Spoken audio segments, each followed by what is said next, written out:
Hi everyone, and welcome to the latest in our Voice Tuned In social media videos. Today I'm joined by Shirley. Hi Shirley. Hello, hi Simon.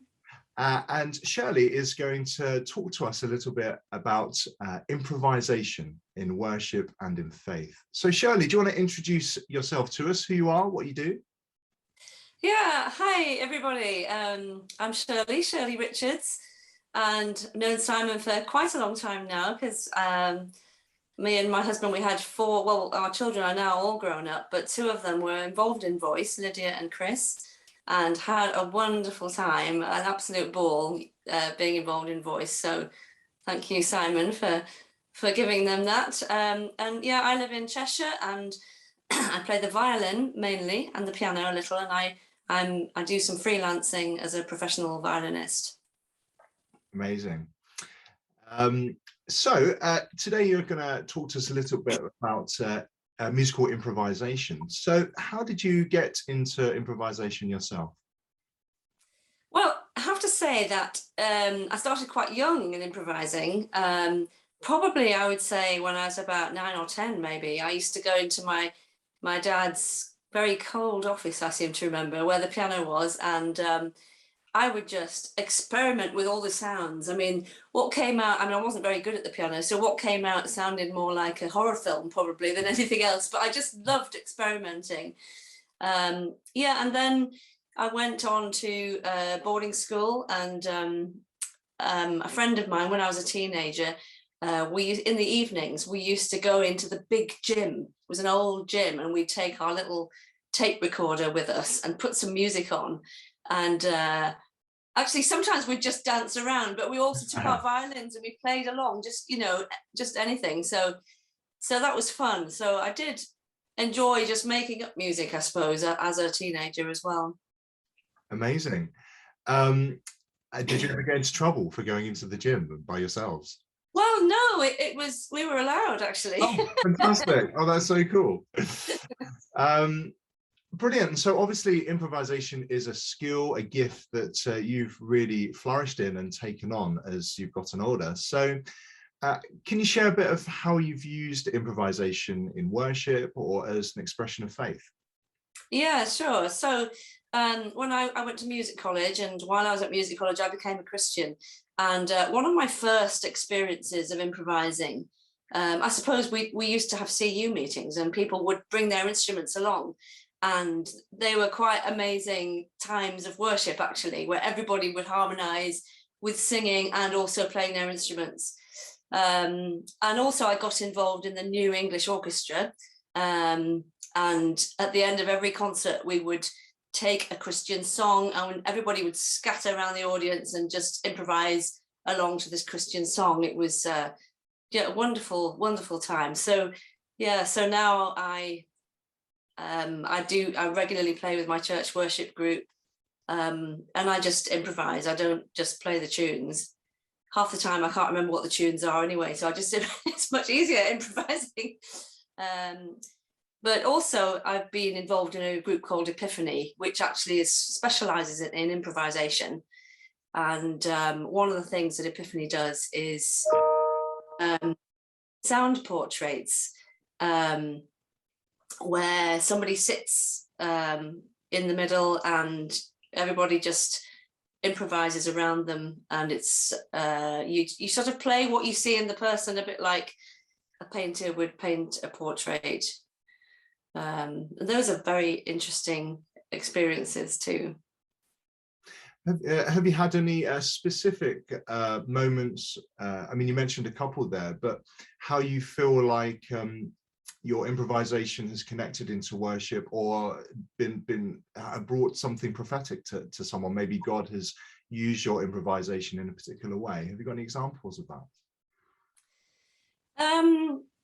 Yes, I think that improvisation, it can almost be prophetic.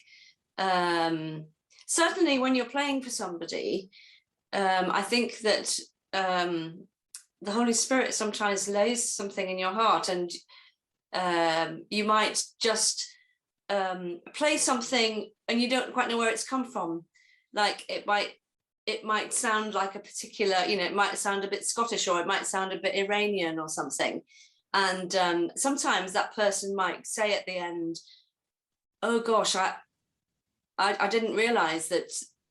How did you know that I had connections with this, and so, and sometimes it brings up memories in people, and I can only say that's just all God, really. Yeah.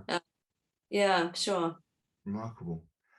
So it's very much a sense that a musical improvisation can be an extension of maybe of prayer or of worship, or it can be very much a language in that sense, and a spiritual gift in that sense, you feel? Yeah, I think that, when you pray, God's not just listening to your words, he's listening to actually where your heart is.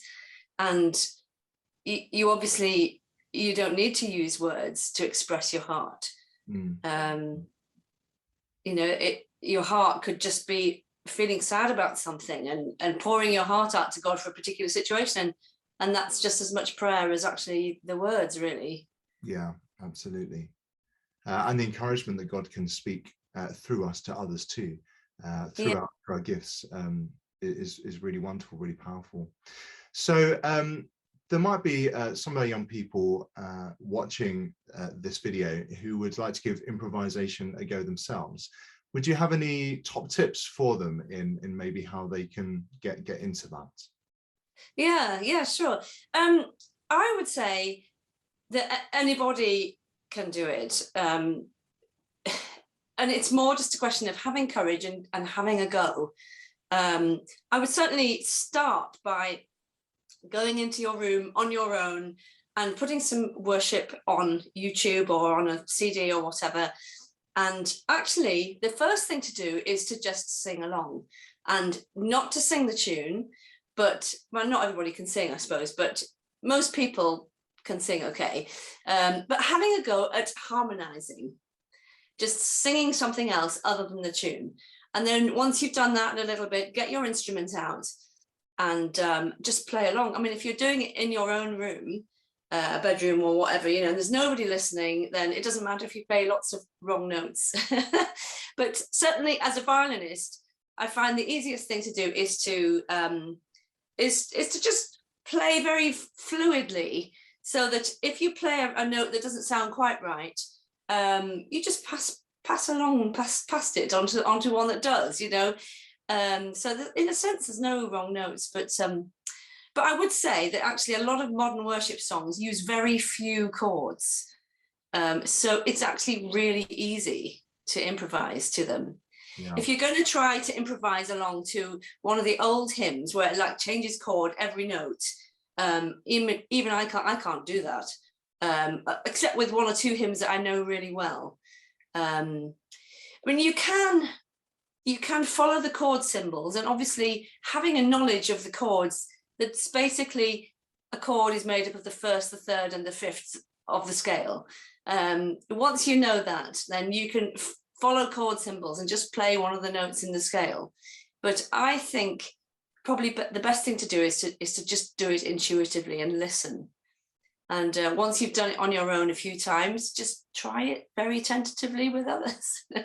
I hope that helps. Amazing. Yeah, that's really, really helpful. Thank you so much.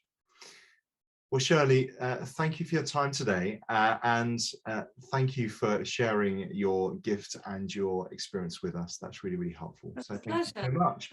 Thank you, everyone, for watching today. Really hope that's inspired you to give improvisation a go. Yeah, hope so. Thanks, Shirley. Goodbye. Okay, bye.